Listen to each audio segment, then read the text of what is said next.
drives me mad when I see adverts full of black people, full of Asian people, full of, people that basically are anything. What's wrong with that, Sarah? What's wrong with that?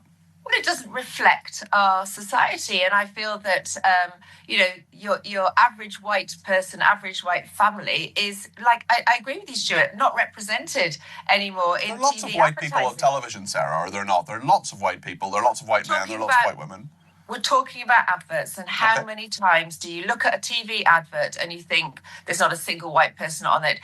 Hello, and welcome to The Jolly Heretic. Now, the Reform Member of Parliament, Sarah Pokin, is currently on the ropes because she said on a TV programme that she was sick to death of seeing TV commercials that are full of black people, full of Asian people, full of anything but white people, i.e. she was criticising the way in which non-whites are heavily overrepresented in TV commercials. And in fact, there were statistics on this that indicate that were recently published, which found that though black people make up about 4% of the British population, they are in about 50% of TV commercials. Now, naturally, the left deliberately and dishonestly and manipulatively took this out of context and put a full stop after black and brown people and failed to add the bit where she said anything other than white people.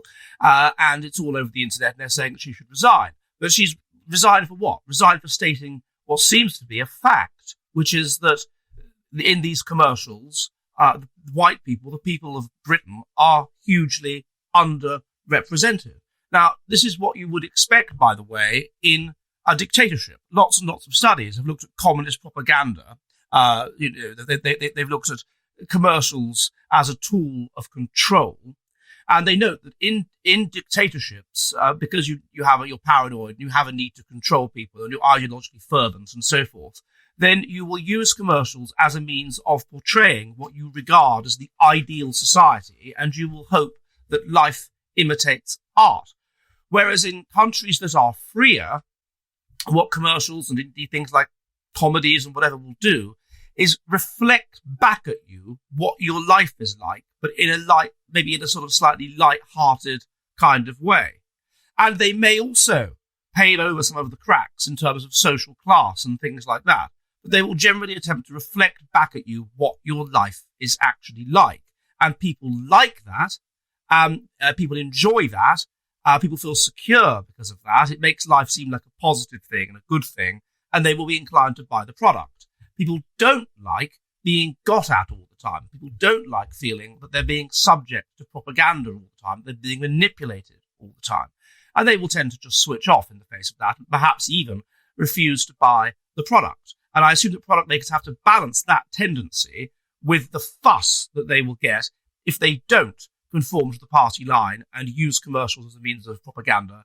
And so they make the decision accordingly. What I thought I'd do today is look at just a random sample. I just put in to YouTube ITV commercials, and these are commercials from Saturday the 29th of March, just to see whether Sarah Pokin has a point. So let's have a look.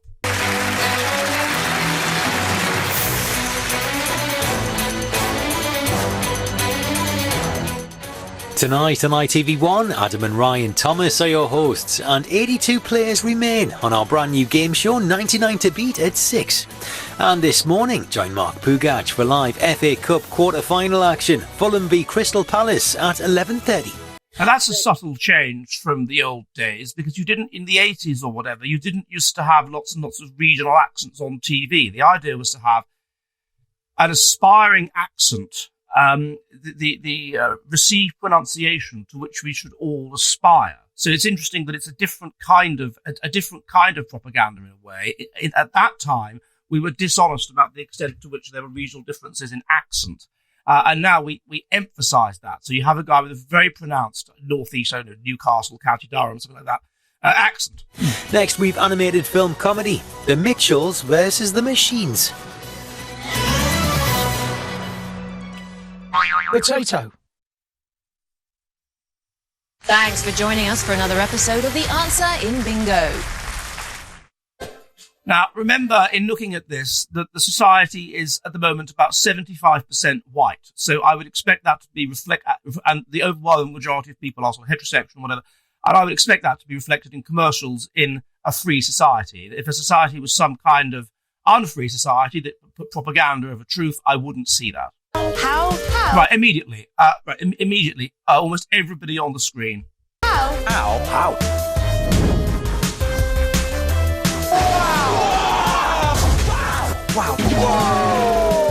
Instant.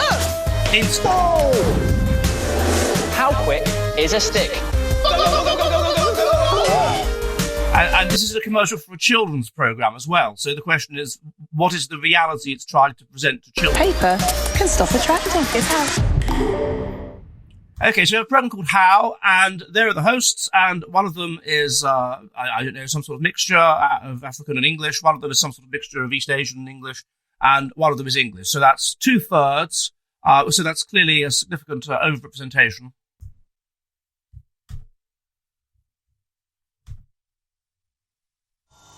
So immediately you see it. This is Celebrity Big Brother. Please do not disperse.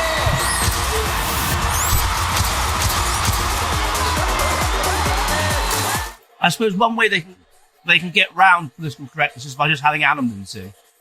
Returns.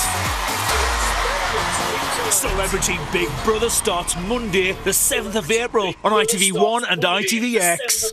Again, northern accent, northeast accent.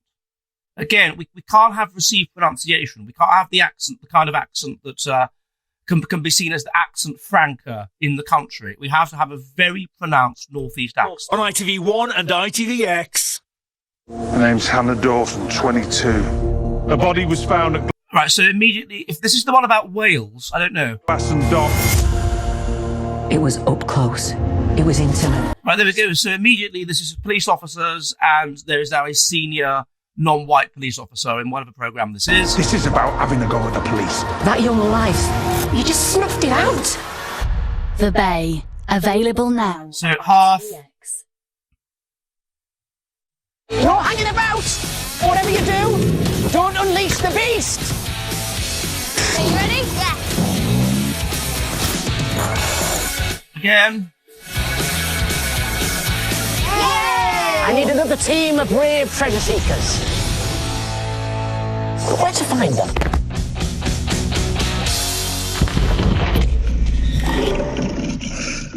Okay, that's not that PC. There's only one small image of We're in Japan. We're going to a place got a nice picturesque view. I've done enough of these trips to know the Yankees can sit around and have a nice picturesque view. Don't worry. It's going to be nice. I really don't like it. I know. You're doing great. Here we go. Thailand's known as the land of smiles. Great adventure, this one, Dad. Really love these trips with you. They're great. Bradley and Barney Walsh, Breaking Dad. Starts Tuesday at 8 on ITV1 and ITVX. Again, very strong, pronounced regional accents. There's no getting away from this. If this was 20 or 25 years ago, there'd be a received pronunciation accent. Now we have a woman from South London or somewhere like this. Very pronounced accent. Millions of spectators and all eyes will be on me! The name's Magoo. Mr. Magoo. I'm just about had it with this. This time you're a goner, Magoo. Come on, Weasel. You leave me no choice.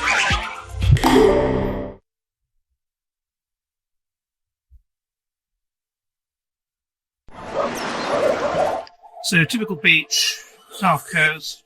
Not your usual family holiday now on ITV1. With flashing images, it's our film, The Mitchells versus the Machines.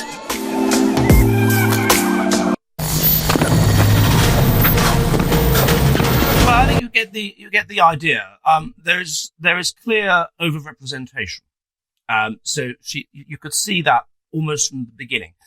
Clear overrepresentation of ethnic minorities, and also very pronounced this idea that you have to have people, that, if they are English, that speak in a strong regional accent.